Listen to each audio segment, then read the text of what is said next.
On June 26, 2018, He Jiankui, a Chinese scientist, announced to the world that he had used CRISPR to edit the DNA of twin girls named Nana and Lulu. These twin girls were the first ever gene-edited babies. The world was shocked. Many scientists were deeply disturbed. But what did any of this mean? Eyes. Both one of the greatest scientific achievements in history and also one of the most dangerous biotechnologies that has ever been created. That's what we'll explore today. CRISPR is a tool that lets us cut DNA at a precise location so that we can disable a gene or replace it with another gene. At first glance, it looks like a pair of molecular scissors, but really it's more like a pair of molecular tweezers. With it, we can grab a strand of DNA and pull out a tiny section. The word CRISPR might not sound familiar, but you've probably heard of it because it's been featured in science fiction movies like Gattaca and The Island.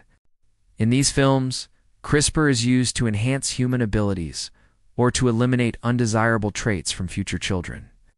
But the reality of CRISPR is much more complicated than what you see in the movies. It all started when scientists discovered a strange pattern of repeating letters in bacterial DNA.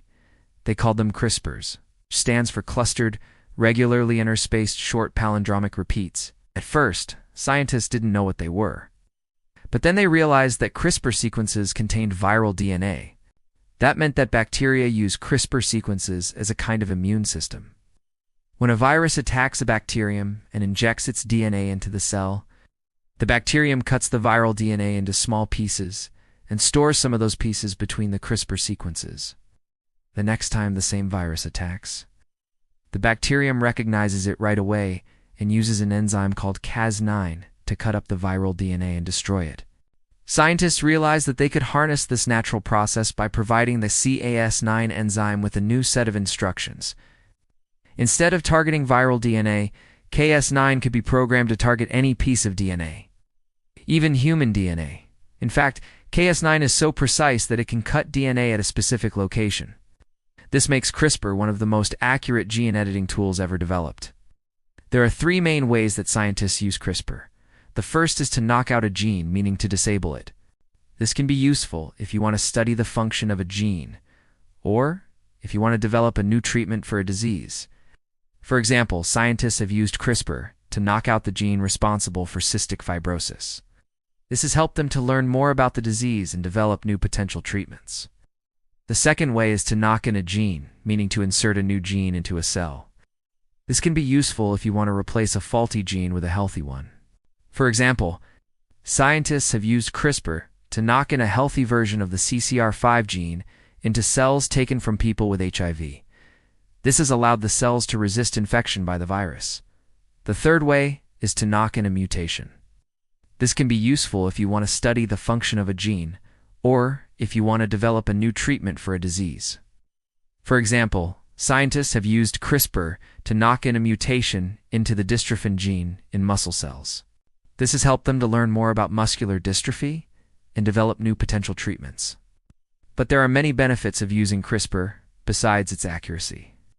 It's also relatively cheap and easy to use. This means that many more researchers can use it and that research can be conducted more quickly. It also means that CRISPR is likely to be used in a wide range of applications in the future.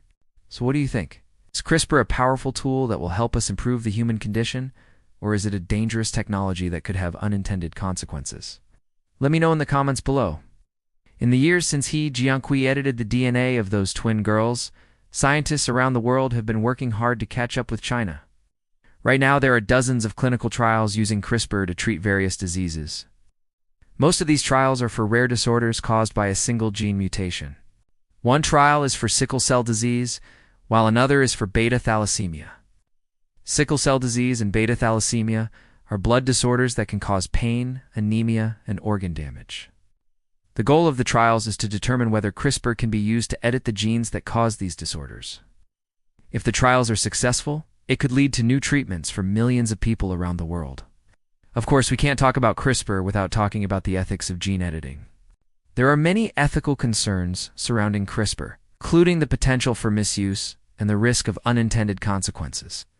However, the vast majority of scientists agree that CRISPR should be used to improve the human condition. In fact, in 2015, a group of leading scientists published set of guidelines for the responsible use of CRISPR. The guidelines were designed to ensure that CRISPR is used safely and ethically. And they call for transparency in research, public engagement, and oversight by ethical review boards. Despite these efforts, there are still some scientists who believe that CRISPR should not be used to edit human DNA. They argue that there are too many risks involved, and that we don't know enough about the long-term effects of gene editing. However, the vast majority of scientists disagree and believe that the benefits of CRISPR outweigh the risks. One of the biggest risks of CRISPR is that it could be used to create so-called designer babies. This is when parents choose certain traits for their children by editing their DNA before they're born. For example, parents might choose to edit the genes that control a child's eye color or height. Some people believe that this would be a slippery slope toward creating a society of genetically modified humans, where the rich could buy desirable traits for their children, while the poor could unt. However, others argue that there's nothing wrong with using CRISPR to enhance human capabilities. They say that we already use genetic engineering to enhance plants and animals, so why not humans? Another risk of CRISPR is that it could be used to create new pathogens. This is when scientists accidentally create a virus or other pathogen that causes disease.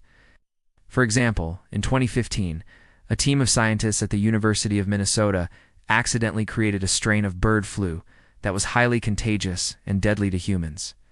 However, this risk is relatively low, and there are ways to mitigate it. Scientists can take steps to ensure that they don't create new pathogens when they're using CRISPR, and if a new pathogen does emerge, there are ways to contain it.